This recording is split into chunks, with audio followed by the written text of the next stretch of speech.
Manhã agitada no Flamengo. Karim Benzema pode ajudar o Flamengo a trazer Marcos Leonardo. Que história é essa? Vou falar também sobre o Alacian, que foi vendido, mas ainda não foi reintegrado ao clube do Flamengo. Jorge Carrascal foi multado aí, eu vou trazer para você os valores da multa de Jorge Carrascal. Vou falar também sobre a súmula que o Rafael Rodrigo Clay colocou para o jogo de Flamengo e Corinthians. Vou falar também sobre a polêmica do VAR aí, porque vazou aí é, o áudio do VAR e a Renata Ruel falou tudo, acusação gravíssima aí contra o VAR de Flamengo e Corinthians. Vou falar também sobre o Campeonato Carioca, porque o Flamengo ainda entra na última rodada com chances de classificação. Eu vou trazer essas e outras notícias para vocês aqui agora nesse vídeo.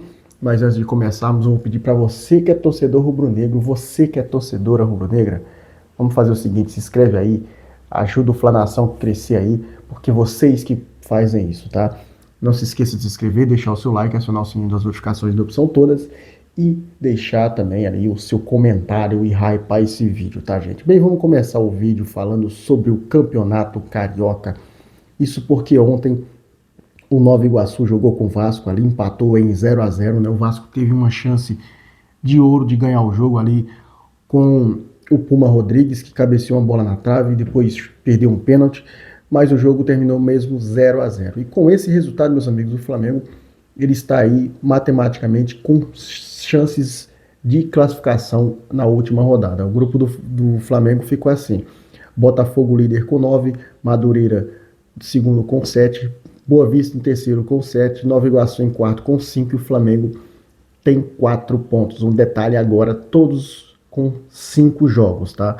O Maricá, o Lanterninha aí, pode terminar ainda com 6 pontos. Então, todo mundo ali com 5 jogos. Aí você sabe que o Flamengo vai ter que torcer por Boa Vista e o Madureira não ganharem seus jogos. E o Nova Iguaçu, pelo menos, empatar o seu jogo. O Flamengo ganhando aí e fazendo um saldo positivo. O Flamengo ali tem que fazer no mínimo ali, tirar uma diferença de 3 a 4 gols. Então, para o Flamengo seria uma boa Madureira e Boa Vista perder e o Nova Iguaçu pelo menos empatar e o Flamengo fazer sua parte com o Sampaio Corrêa. Porque ganhar do Sampaio Corrêa não vai ser fácil também, tá, nação? Isso porque o time ocupa aí a quinta posição no grupo dele, no grupo A, e tem chances matemáticas de classificação. O grupo A tem o Fluminense classificado com 12, Volta Redonda com 10, Bangu com 9, Vasco com 8, Sampaio Corrêa com 7, Portuguesa com 4. O Vasco entra na última rodada aí para jogar, dependendo aí, tem que ganhar o seu jogo e torcer aí pro Sampaio Corrêa perder pro Flamengo. Caso o Vasco perca, o Vasco vai ter que torcer pelo Flamengo. Então as contas é simples, o Flamengo tem que fazer saldo aí para se classificar. Vou passar para vocês os próximos jogos do Flamengo aqui, tá? Os próximos 6 jogos. O Flamengo enfrenta o Internacional agora, amanhã, na quarta-feira, pelo Campeonato Brasileiro. Depois joga contra o Sampaio Corrêa no sábado, esses 2 jogos em casa. Depois o Flamengo viaja para Salvador enfrentar o Vitória. Depois de lá do Barradão, o Flamengo vai lá para a Argentina enfrentar o Lanús, na cidade de Lanús. Depois o Flamengo recebe o Mirassol em casa pelo Campeonato Brasileiro e aí fecha o último jogo aí da sequência de 6 jogos contra o Lanús. Esse jogo aí que pode ser o jogo da redenção, né? Pode ser o jogo da taça aí diante dos argentinos. Bem, gente, vamos mudar de assunto, vamos falar sobre Jorge Carrascal. Isso porque o Jorge Carrascal ele foi multado aí pela expulsão diante do Corinthians, né? Uma conduta violenta ali, segundo a arbitragem. E o Carrascal, meus amigos, ele foi multado aí em um salário, tá? Ele foi multado aí em um salário. Ele vai ficar um mês aí sem receber o seu salário. E não vai ter essa história de metade não, tá? Vai ser um salário por inteiro. Ele vai perder o seu salário de um mês aí por conta dessa expulsão aí. Isso aí é uma conduta aí desde de muitos anos atrás, né? O Flamengo vem adotando essa postura de o jogador que for expulso ali num jogo em que o Flamengo ele se sentir que foi prejudicado por aquela expulsão do jogador, o jogador vai sofrer multa, assim como aconteceu com o Plata, assim como aconteceu com o Danilo, com o Alacian. Então a mesma coisa aconteceu com o Jorge Carrascal. Partida essa que teve várias polêmicas, né? Teve a polêmica do VAR aí, Isso porque o VAR não tinha as câmeras, as imagens. E o que aconteceu foi o seguinte: as imagens do VAR que ajudou a expulsar o Jorge Carrascal, elas foram divulgadas aí. A Globo que cedeu as imagens aí para o VAR, tá? Ou a Globo ajudou o VAR aí. A CBF não tinha acesso às câmeras com qualidade suficiente para definir a expulsão de Carrascal. A demora na decisão aconteceu porque no intervalo a equipe de arbitragem analisou as imagens que foram cedidas pela Globo. Só após o apoio aí foi possível chegar à conclusão sobre o lance. Então, meus amigos, para vocês verem aí, nação, a Globo ajudando o Corinthians, e daí você tira essa história aí que todo mundo fala que o Flamengo é o time da Globo, o Flamengo é ajudado pela Globo, que é isso, que é aquilo. Tá nítido aí para vocês verem quem que é o preferido aí da Globo, é o Corinthians. E nessa partida ainda, a gente teve um absurdo aí, que foi o Périx Bassols, né, interferindo. O Périx Bassols aí, ele teve uma interferência aí crucial para a expulsão do Carrascal, e a Renata Ruel, que é comentarista da ESPN, ela falou que é um caso gravíssimo. Ela falou a seguinte frase: a gente consegue ver Périx Bassols aí, observador do VAR, passando instruções claras para os árbitros. Esse vídeo pegou quem diz que não há interferência em outros casos. Ao meu ver, é um caso gravíssimo, então aí já diz tudo, né? Já diz tudo mesmo. E para acabar de completar aí, já não estava muito polêmico, né? Para ter mais polêmica ainda, o Rafael Rodrigo Clay, ele relatou na súmula, no duelo aí entre Flamengo e Corinthians, que o clube paulista não atrasou o retorno ao segundo tempo. Foi descrito aí que o Corinthians entrou em campo somente 1 minuto após o Flamengo, que precisou aquecer, aguardando aí o adversário, que demorou mais de 5 minutos para voltar. Mais de 5 minutos para voltar. E o árbitro relatou na súmula que o Corinthians voltou 1 minuto apenas depois. O que vocês acham disso aí, hein, nação? Deixe embaixo nos comentários aí. Eu acho que é um absurdo. Antes da gente falar aqui sobre Marcos Leonardo e sobre o Wallace e o Iago, vamos falar aqui na notícias importantes, porque ontem, durante a entrevista, a coletiva, né, de apresentação aí do Lucas Paquetá, que até abriu o coração ali, né, falou sobre o gol perdido, falou que está muito chateado, falou que não conseguiu nem dormir, falou que a ansiedade tomou conta dele nessa hora. Em meio a tudo isso, o presidente BAP, ele concedeu uma entrevista ali. Ele falou que não estava ali para falar sobre contratações, porque para isso ele tem o José Boto e o Felipe Luiz para cuidar disso. Ele apenas estava ali para emitir uma nota. O Flamengo emitiu um comunicado grave nesta segunda-feira 2 sobre os efeitos da reforma tributária no esporte brasileiro. Segundo a projeção do clube, as mudanças podem gerar um prejuízo aí de até 728 milhões nos próximos 7 anos. O presidente Luiz Eduardo Batista também classificou o cenário como insustentável e afirmou que a nova taxação ameaça não só o Flamengo, mas também as modalidades olímpicas e os projetos sociais aí do clube. Lembrando aí para vocês que o BAP, ele deu esse alerta aí não só para o Flamengo, tá?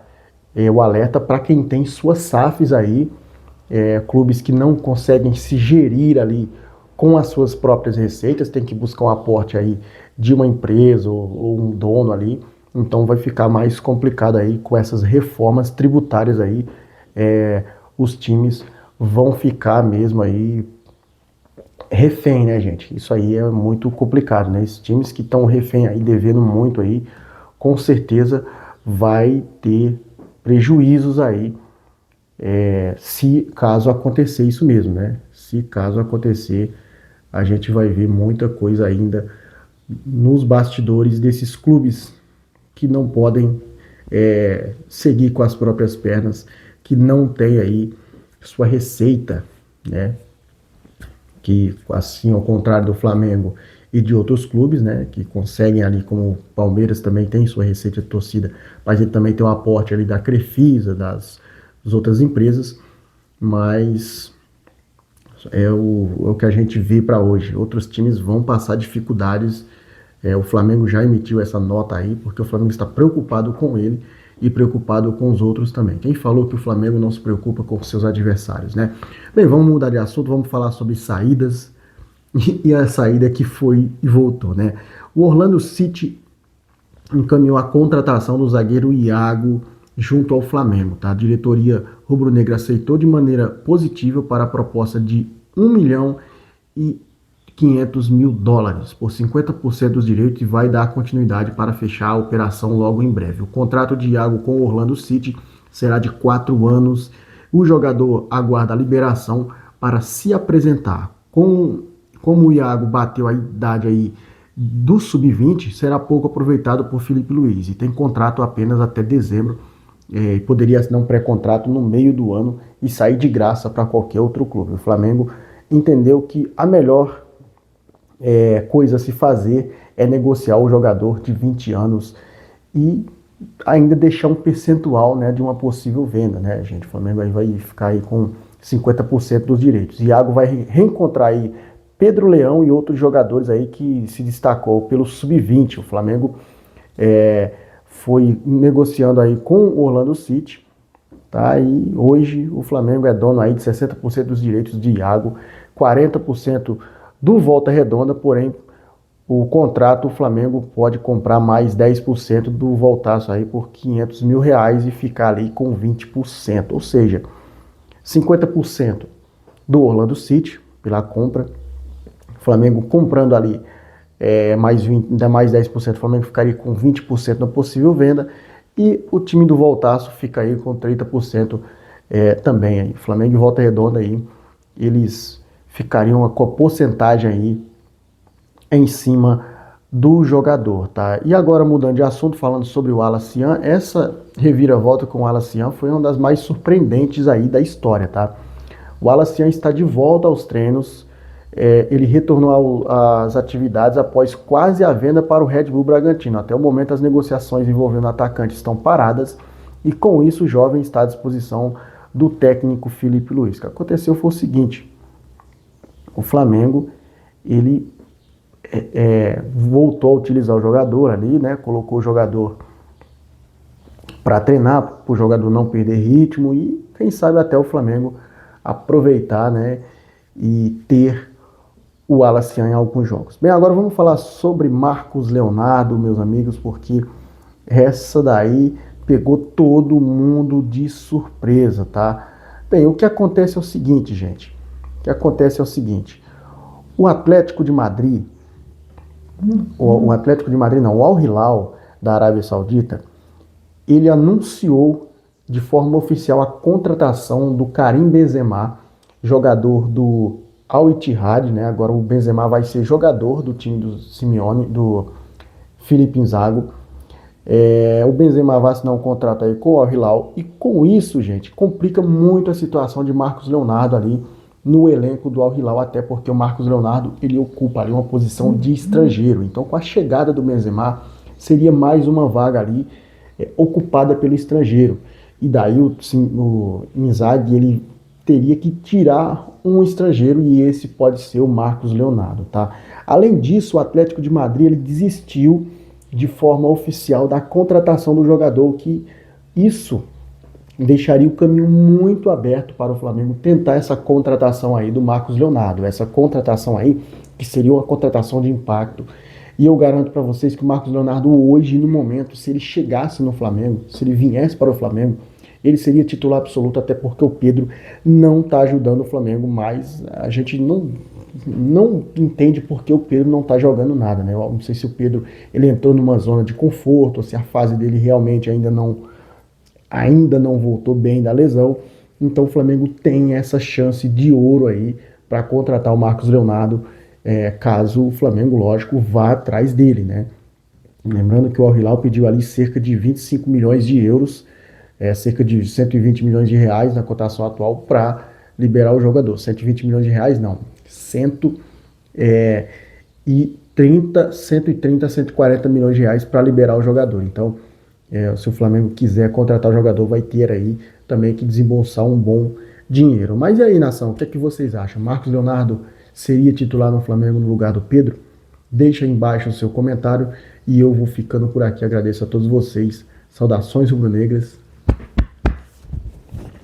Isso aqui é Flamengo.